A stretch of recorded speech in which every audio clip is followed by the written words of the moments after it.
Knife dudes in the Nut and Fancy project. Anybody out there? Testing. Testing. 1, 2. You are? Cool. In that case, here comes a feature-length review on the Kiku series by SOG.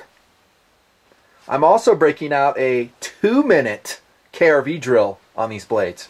You might like that.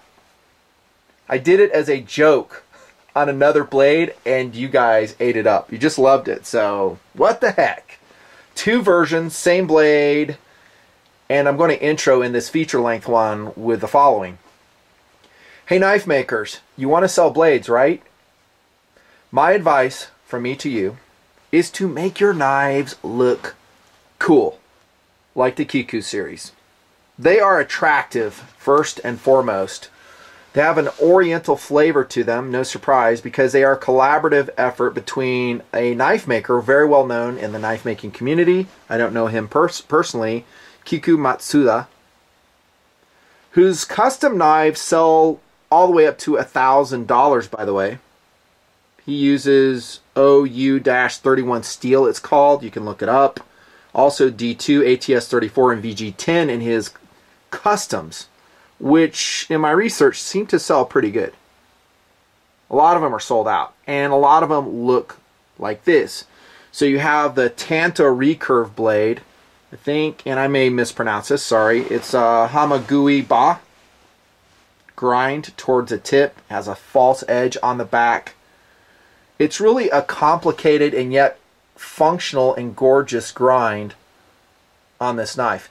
And in visiting with SOG, we've seen the Matsuda collaborations before. The beauty of these is they're going to be so much more affordable than their past ones, unless I missed something, and I very well could have. This one here is SKU KU-1011. It is the large folding Kiku, and it is highly recommended from me to you. That may surprise you as I cover some of the details, some of the talking points, which I do. But the thing is freaking sick. For you guys that like a manly, studly knife, look into this one. It's cool. This is a small one. This is SKU KU-1001. It's satin finish. They also come in black titanium nitride, which I highly recommend, which will look just like this clip because that's what it's covered in. I've got the satin finish versions, of course. And then this is actually what I can do in a feature-length video is rolling in a 3-for-1. Check that. Yeah, dudes. So this is a Kiku small fixed blade. It is SKU KU-2001. There's that echo again. The large is 2011. I'm not sure if these are available in black tie-dye. They probably are. How about philosophy of use on these blades? Well, we've discussed this for so long, you can probably guess. Where I really concentrate my effort in a KRV like this is really, can it be a tactical blade? Could it be a self-defense blade? I would say definitely with that one, this one, and I would say maybe with that one, because this one actually still has a 3.5-inch blade on the small Kiku folder. The large is a freaking 4.6-inch blade, and I've preached about reach, for a long time. Big proponent of reach for an emergency self-defense tool. And check this out, how close in size the Kiku small fixed is compared to the Kiku folder. Really almost identical. The Kiku small fixed is going to be 4.9-inch blade, so it's going to be slightly longer, you can see that. But the lines and the look is very similar. Obviously, if you're ultra worried about these liner locks failing on you, then go with the fixed blade. But along with that comes all the attendant, what I call portability issues with a fixed blade. I mean, it's going to be heavier. I mean, this one isn't that heavy. It's like, if I wrote it down, 8.2 ounces with a sheath, which is actually pretty darn light, especially when you consider it's 0.2 inches in thickness. The Kiku fixed. These are 0.16, which is actually a thick grind to start, or thick stock to start out with. So I'd say on all three, subject to your own interpretation and your willingness to do so, yes, they could be tactical blades. This one would be a great EDC knife. Too big, says me. Maybe they'll come out with a Kiku Micro. Hey SOG, do that. That would be sick. The only thing I'd worry about that is because this is such a thick steel, you know, if you really shorten and compress that blade, it's just going to be such a steep grind. If you thin the stock out, then maybe that would be cool. Hunting knives, perhaps. I don't think that's a real calling. Again, they're kind of Japanese in origin. They're kind of a martial blade in origin, kind of, you know, like katana-ish. That's what these blades are. So that's really their intent. And I would say in philosophy of use, they are also proxy blades. They are production by SOG, who's awesome. They're going to be much more affordable, much more attainable if and when you ever wanted a Matsuda blade and you just couldn't do it or afford it. I call those now, starting in this review, proxy blades. We've covered some others in the past, right? So the weight, I will say, is not super exciting to me. And the reason is, we might as well say it now, you guessed it, the liners aren't really milled out at all. Okay, you can see that right here. It's solid, probably 420 stainless steel liners on this Kiku Small, albeit they're thin. Same with the large one. Not milled out. We're looking at the folders right now, not the fixed, obviously.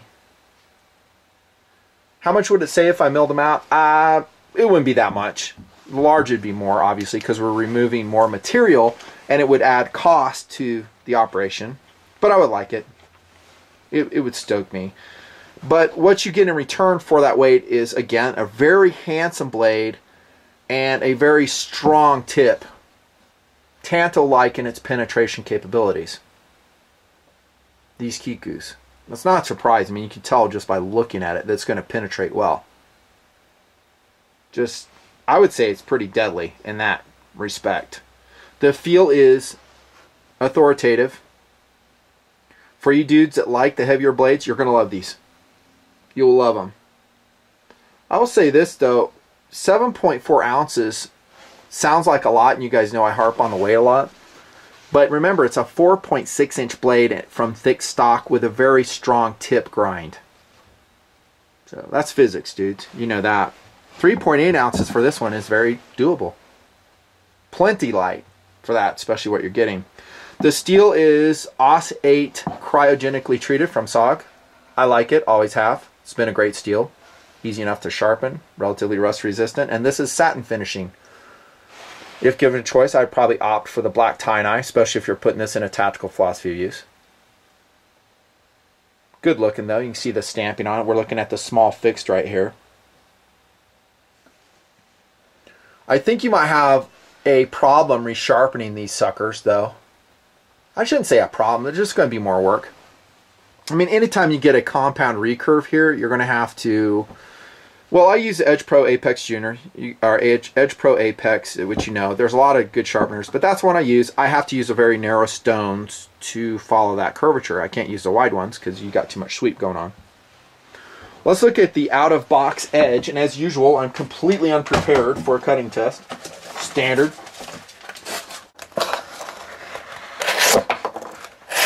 No surprise, you know, cuts extremely well. One thing I like about the Matsuda grind is that it actually isn't going to accelerate the cut because of that reverse belly in it. You see that? So as material comes in, and I wouldn't say this is like, you know, groundbreaking, but it does, that you're actually accelerating the material to this portion right here where it's going to accelerate the cut. Says me.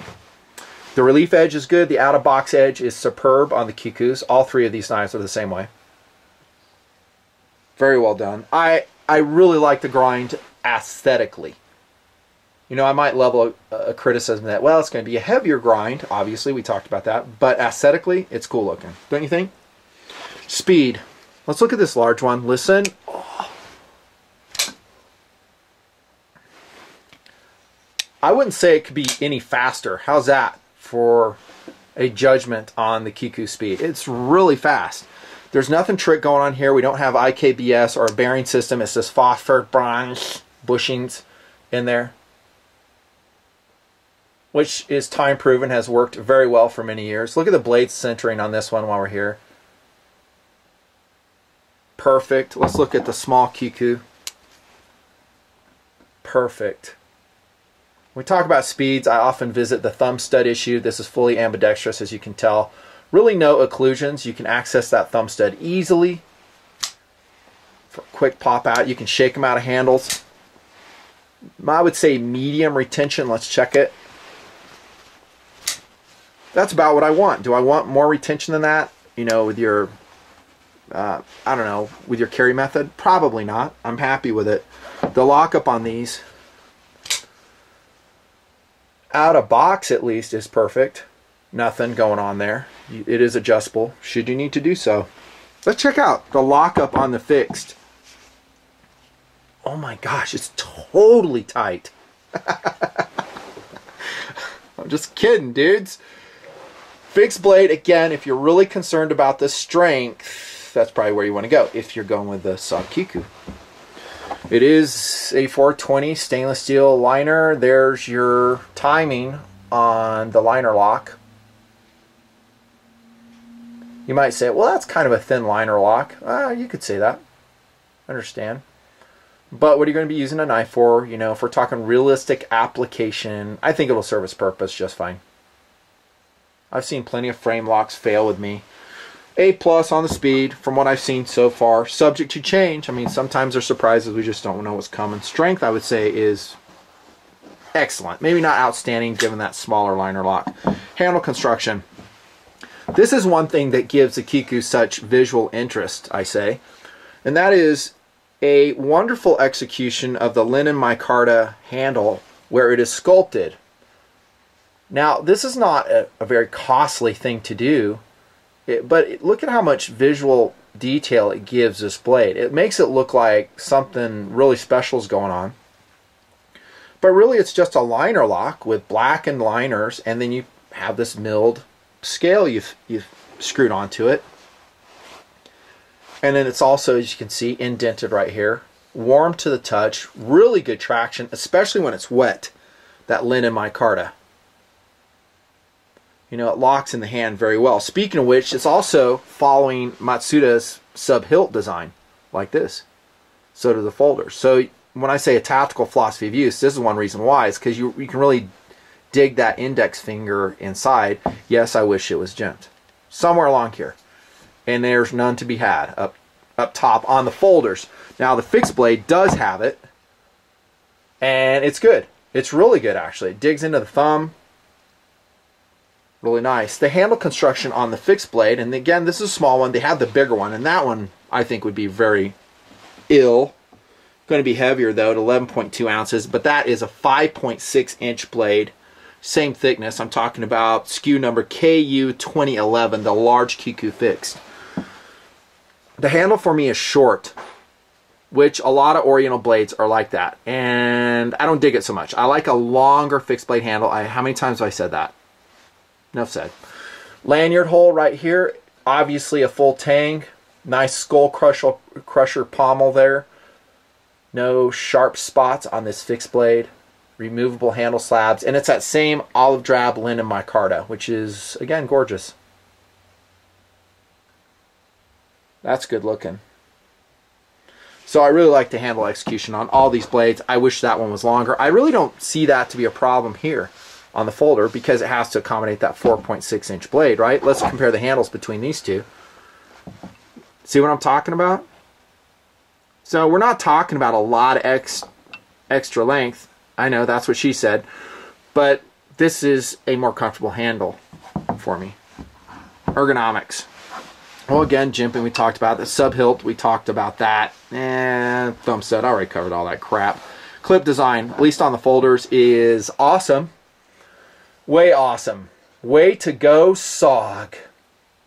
I think they're the ones that most consistently get the clip right. Spyderco does a great job too, but SOG and Spyderco usually understand how clips should be put together. Kershaw has issues. Oftentimes Kershaw will put the clip down really low so you got a whole bunch of knives sticking out. And sometimes they get it right, but mostly not so much. SOG gets it right, check it. And this is on the small, and so it's going to carry even over your 511 tactical pants because they've learned that the small clips don't. It's a loop over. Check this one out. There's a large. Excellent. That's a great clip, dudes. SOG logo, and it's blackened. I mean, I don't have anything for the clip. It's not super deep either. That's all you need. Strong. It's not super flared, so it's going to scratch your car when you walk beside it. Something I see a lot with knives I'm testing. You can see that open construction, by the way.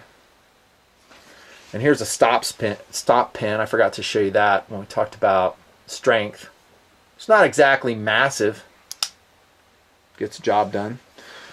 Durability, I don't see any issues with this. And of all the companies I've worked with, SOG is one of the best if you do have an issue.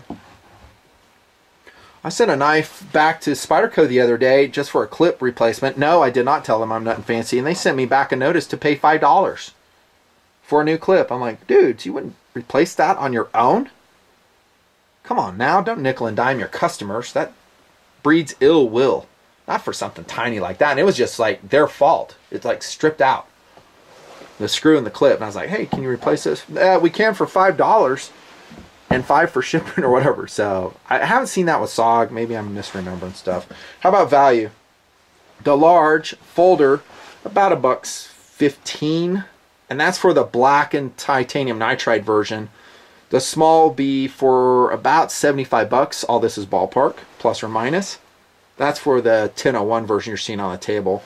The fixed blade small will be about 140. I'm sorry, that's a large. Small, this one, about 120. Oh, and I'm so glad I remember this. Let's check out the sheath on the fixed blade. It's so easy to forget that because I'm mostly talking about the folders. Awesome sheath. Well, mostly awesome. It would be really awesome if we had a MOLLE attachment back here. But it is lightweight. It's made of Kydex. SOG logo. Drainable, I think. Well, if you turn it upside down, it's definitely drainable. Riveted construction, I would say probably medium to low quality nylon on it. That could probably be improved, but it'll work. Check the fit.